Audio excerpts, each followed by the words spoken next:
Bismillahirrahmanirrahim. Assalamualaikum warahmatullahi wabarakatuh.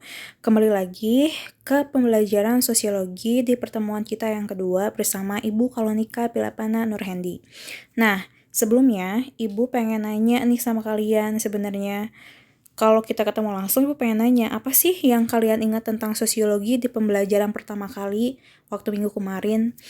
Ibu pengen tahu pendapat kalian atau kata-kata yang keluar ketika ditanya tentang apa itu sosiologi. Tapi ketika pertanyaan itu muncul dari ibu pengen ada 3 kata atau mungkin beberapa kalimat mungkin ya yang bisa keluar dari pikiran kalian. Nah, kata atau mungkin kalimat yang harus keluar dari ingatan kalian itu adalah yang pertama, manusia sebagai individu. Yang kedua, makhluk sosial. Yang ketiga adalah masyarakat.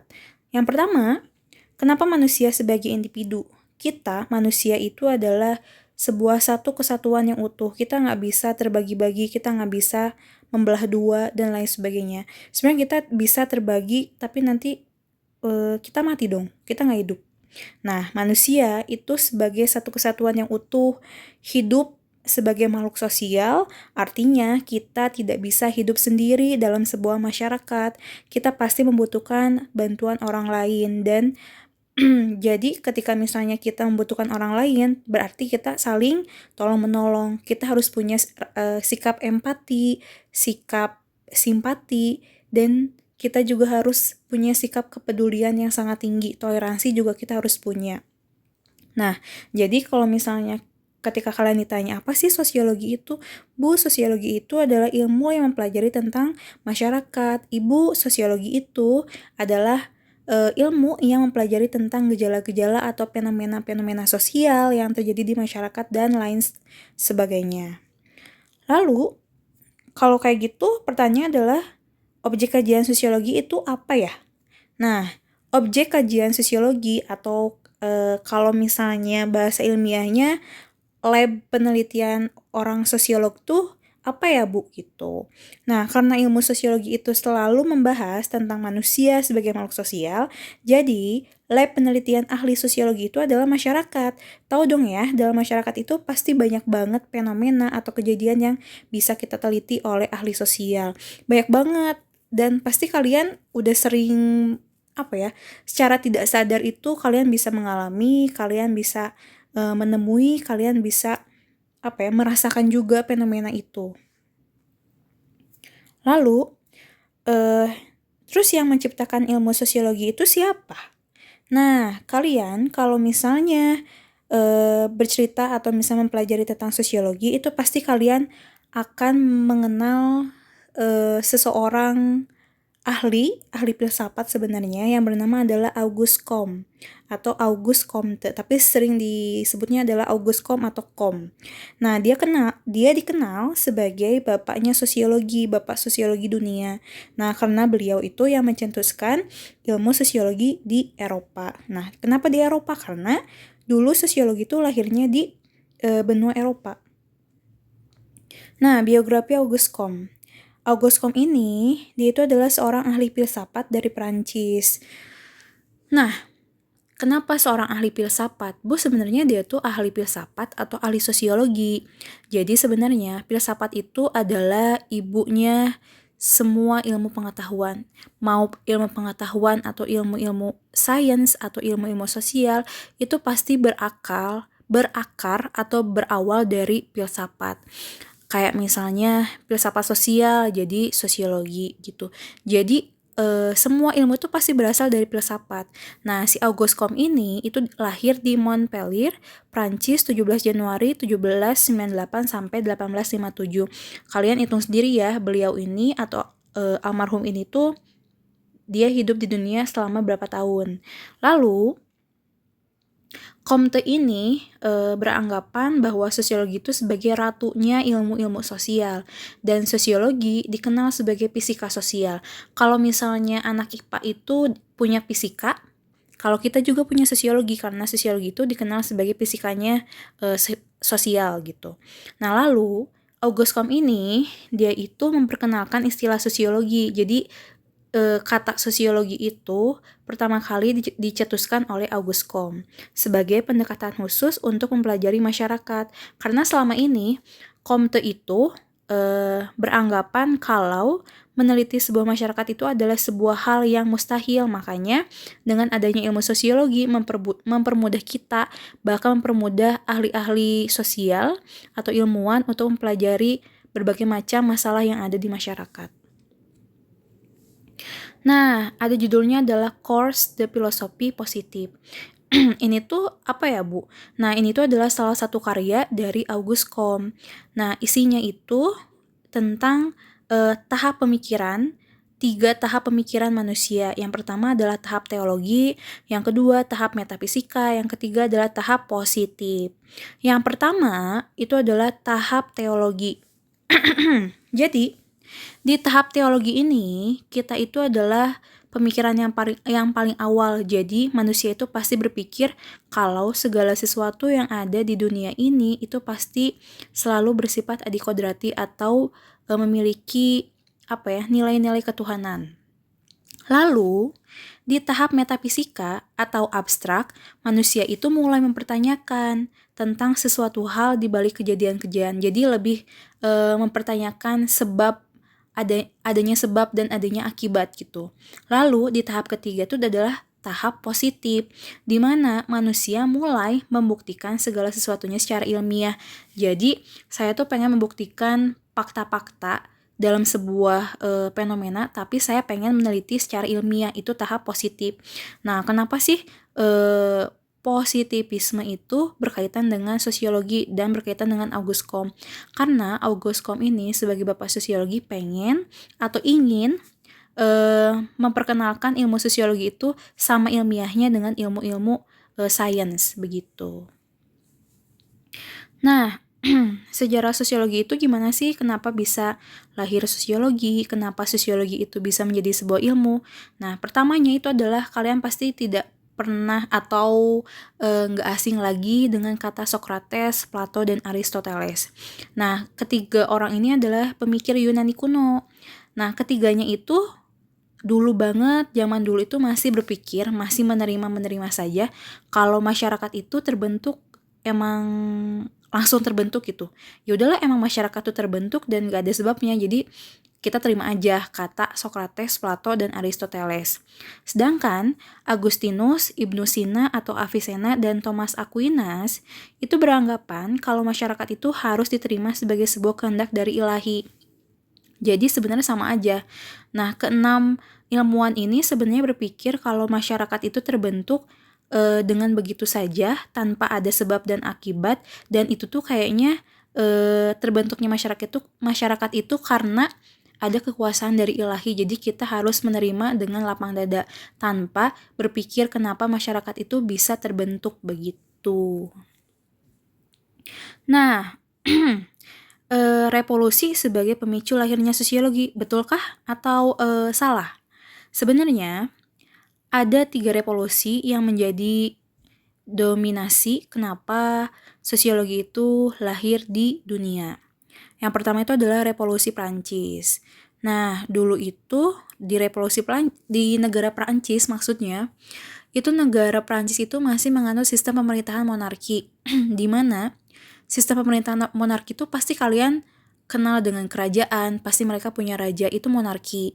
Nah, karena dulu itu di Perancis tuh sistem pemerintahannya monarki, jadi masyarakatnya harus ya taat, harus tunduk sama perintah-perintah raja. Nah, di bawah raja itu ada istilahnya tuh kaum-kaum kerohanian, kayak misalnya uskup atau paus yang ada di gereja. Nah, lalu kaum bangsawan dan masyarakat istilahnya tuh masyarakat yang mungkin menengah ke bawah. Nah, tiba-tiba kenapa sih revolusi Prancis itu menjadi faktor utama lahirnya sosiologi di Eropa? Karena adanya kesadaran HAM di kalangan masyarakat.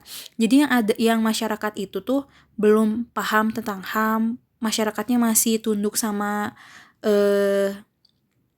aturan-aturan atau kebijakan-kebijakan raja, tapi tiba-tiba ada kesadaran HAM nih di masyarakat, sehingga kebetulan pada saat itu raja dan kaum kerohanian ini menyelewengkan kebijakan mereka. Jadi misalnya gini, mereka itu seharusnya raja itu adalah mengayomi, memberikan contoh yang baik bagi masyarakatnya. Tapi di mana raja-raja seharusnya istilahnya itu menggunakan kekuasaan dengan bijaksana, menggunakan kuasanya untuk mengayomi masyarakat, tapi malah berpesta.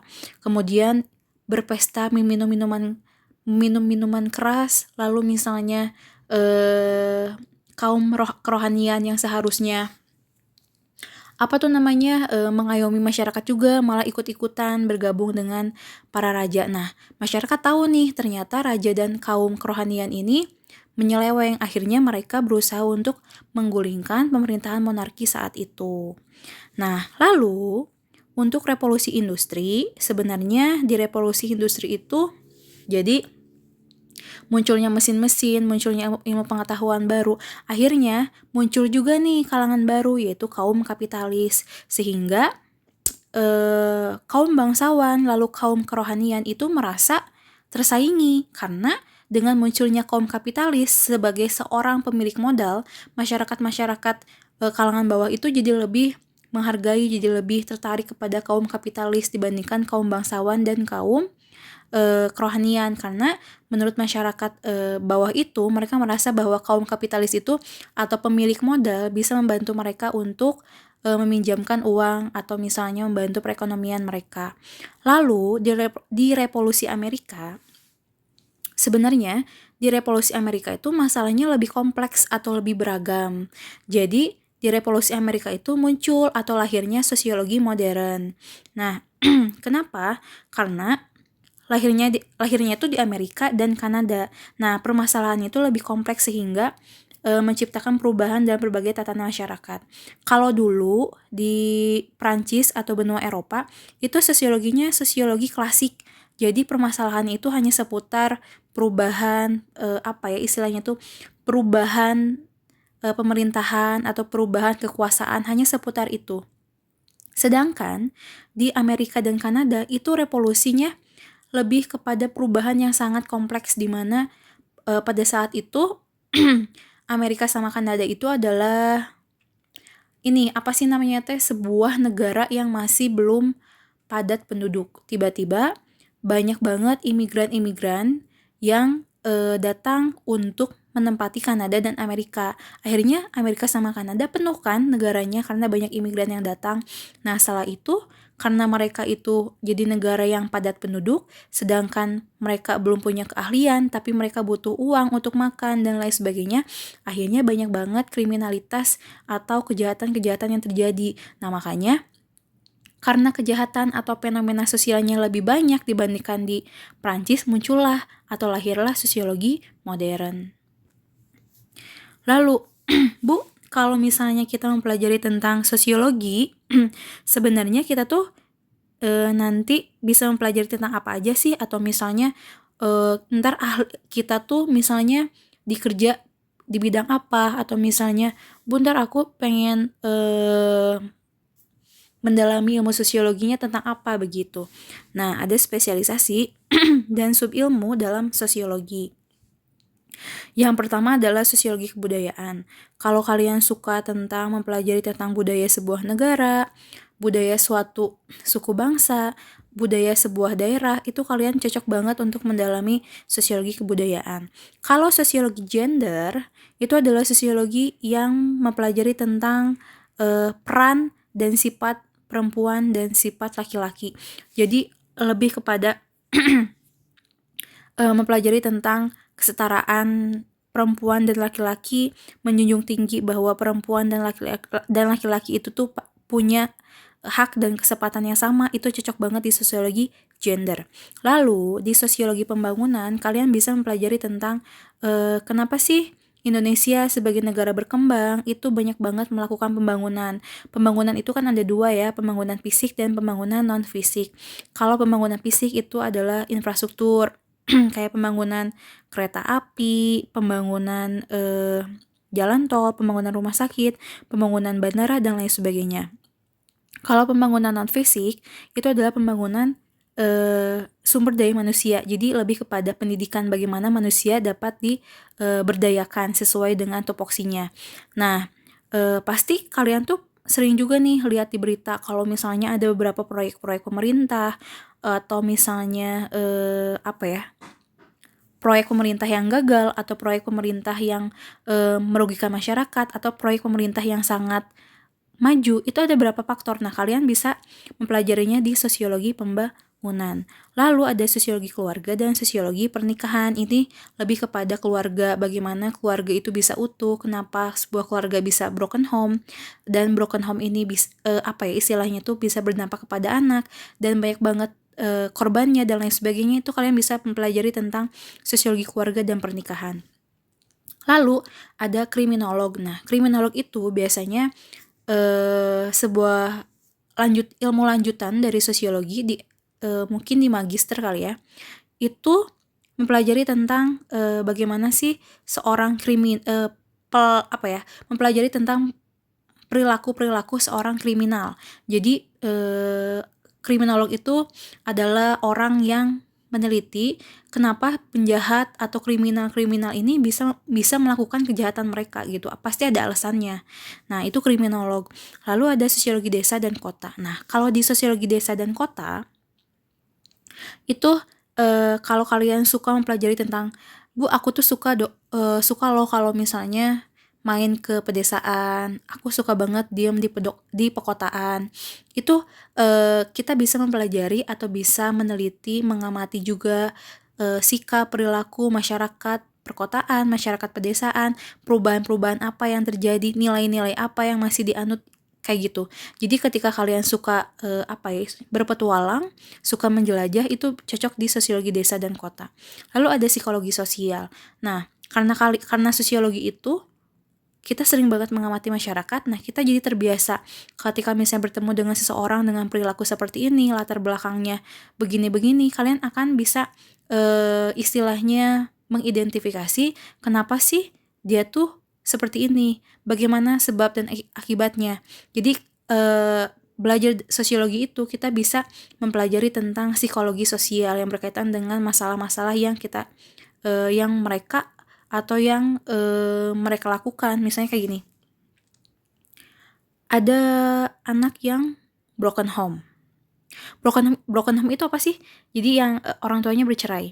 Tapi ada anak yang justru dia sukses dengan orang tuanya bercerai. Ada juga anak yang justru dia lebih buruk dengan adanya perceraian. Kalian bisa meneliti, oh ternyata ada faktor ini, oh ternyata dia didukung, oh ternyata dia tidak, begitu. Jadi banyak banget faktor dan orang sosial tuh harus banyak banget melihat berbagai sudut pandang, begitu. Lalu ada sosiologi politik. Kalau sosiologi politik itu kita ngebahas tentang perpolitikan. Ya, kalian pasti udah gak aneh ya dengan politik-politik dan lain sebagainya. Kenapa di berita itu pasti berkaitan dengan partai, pemilu, lalu segala sesuatu itu pasti berkaitan dengan politik. Nah, sosiologi politik itu adalah ilmu yang mempelajari tentang atau mendalami tentang perpolitikan itu. Makanya orang politik atau orang yang jago sospol itu biasanya udah tahu nih ketika ada orang yang bermaksud begini, oh ternyata dia politiknya kesini, begitu. Nah, kalau sebagai ilmu pengetahuan, ciri sosiologi itu apa sih gitu? Ada 4 sebenarnya yang wajib kalian ketahui. Yang pertama itu adalah empiris. Sosiologi itu adalah ilmu yang tidak spekulatif. Maksudnya spekulatif itu apa? Jadi tidak menduga-duga, Bu kayaknya masyarakat ini tuh gara-gara ini deh, tapi aku nggak tahu buktinya apa, jadi aku cuman berhayal doang. Nah, kalau sosiologi itu tidak pernah berhayal, tapi menggunakan akal sehat. Itu disebutnya adalah empiris. Lalu yang kedua, ada teoritis. Teoritis itu adalah menyusun abstraksi dari hasil observasi sehingga menjadi logis. Jadi ilmu sosiologi itu tidak pernah berspekulasi tentang suatu masalah, tetapi mereka mendapatkan data langsung dari lapangan, sehingga ketika mereka mau meneliti suatu masalah, saya punya datanya kok karena saya melihat langsung di lapangan seperti apa, begitu. Lalu yang ketiga ada kumulatif. Di sini kumulatif itu adalah sosiologi itu pasti identik dengan teori. Banyak banget teorinya, tapi teori dalam sosiologi itu tidak pernah dihilangkan. Jadi ketika ada teori yang baru, maka teori lama akan diperbaiki. Jadi kita sebagai seorang sosiolog itu bisa memperbaharui teori yang lama atau menciptakan teori yang baru, begitu. Lalu yang terakhir ada non-etis. Non-etis itu sinonimnya itu adalah kata netral. Jadi orang sosiologi itu selalu netral, di mana ketika melihat sebuah fenomena, melihat sebuah kejadian, dia nggak pernah menjudge itu buruk atau baik, karena kita sebagai seorang sosiolog itu harus melihat sebuah masalah dari berbagai sudut pandang. Jadi nggak boleh orang sosial atau orang sosiolog itu, oh ternyata anak yang broken home itu jelek, oh ternyata anak yang nggak broken home itu bagus. Nggak boleh, kita nggak boleh menjudge, oh ternyata LGBT itu misalnya buruk, oh ternyata LGBT itu jelek, oh ternyata orang yang metroseksual itu bagus. Kita nggak boleh menjudge suatu hal dari baik dan buruknya, karena orang sosiolog itu pasti harus meneliti penyebab kenapa seseorang seperti itu, penyebab mengapa sebuah fenomena bisa terjadi. Lalu, hakikatnya sosiologi sebagai sebuah ilmu itu apa? Yang pertama, sosiologi itu adalah ilmu murni atau pure science dan ilmu terapan atau applied science. Jadi ilmu murni itu sosiologi itu mereka punya teori-teorinya. Nah, kenapa disebut sebagai ilmu terapan? Karena si teorinya bisa diterapkan dalam masyarakat. Jadi ketika kalian suatu saat menjadi seorang pejabat atau seorang petinggi sebuah negara, kalian pasti butuh teori sosial, teori sosiologi untuk menyelesaikan sebuah masalah yang ada di masyarakat. Makanya ilmu sosiologi itu selalu bisa diterapkan dalam masyarakat. Lalu, sosiologi itu sifatnya abstrak, tidak konkret. Jadi maksudnya gini, karena sosiologi mah ilmu masyarakat, jadi sosiologi itu tidak pernah konkret, tidak pernah istilahnya itu tidak pernah statis, selalu dinamis. Jadi sosiologi itu ilmunya selalu berubah-ubah. Kenapa berubah-ubah? Karena kita seorang sosiologi itu pasti melihat perubahan yang ada di masyarakat. Makanya orang sosiologi itu harus up to date, nggak boleh kudet. Nah, makanya di sini tidak konkret, harus abstrak. Lalu yang ketiga ada ilmu umum bukan khusus. Jadi sosiologi itu ilmu umum, Jadi maksudnya berbagai macam fenomena, berbagai macam masalah itu bisa dikaji oleh sosiologi. Jadi bukan, oh ternyata sosiologi mah khusus mempelajari tentang penjualan anak, mempelajari tentang gender, enggak. Tapi sosiologi itu adalah cakupannya luas. Segala sesuatu tuh pasti berkaitan dengan sosial atau sosiologi. Jadi di sini, ketika kalian mempelajari tentang sosiologi, kalian harus terbuka wawasannya, harus tahu masalah apa sih yang sedang terjadi, fenomena apa yang lagi hits banget, aplikasi apa yang lagi hits banget, dan lain sebagainya. Jadi kalian itu menggunakan media sosial, menggunakan teknologi itu jangan asal pakai, tapi harus melihat berbagai dampak positif dan negatifnya supaya kita bisa meneliti kenapa sih hal tersebut bisa terjadi dalam masyarakat, begitu. Nah, mungkin di pertemuan kali ini cukup sekian Ibu menjelaskannya. Nanti kita bertemu di pertemuan ketiga insya Allah minggu depan. Nah, mudah-mudahan dengan adanya penjelasan ini kalian bisa lebih paham, dan Ibu berharap kalian tidak akan cepat puas sehingga kalian akan terus menggali informasi seputar sosiologi. Nah, lalu mungkin untuk tugasnya akan Ibu post di aplikasi. Nah, untuk materi kali ini kalian Wajib ya mencatat apa yang Ibu utarakan di video ini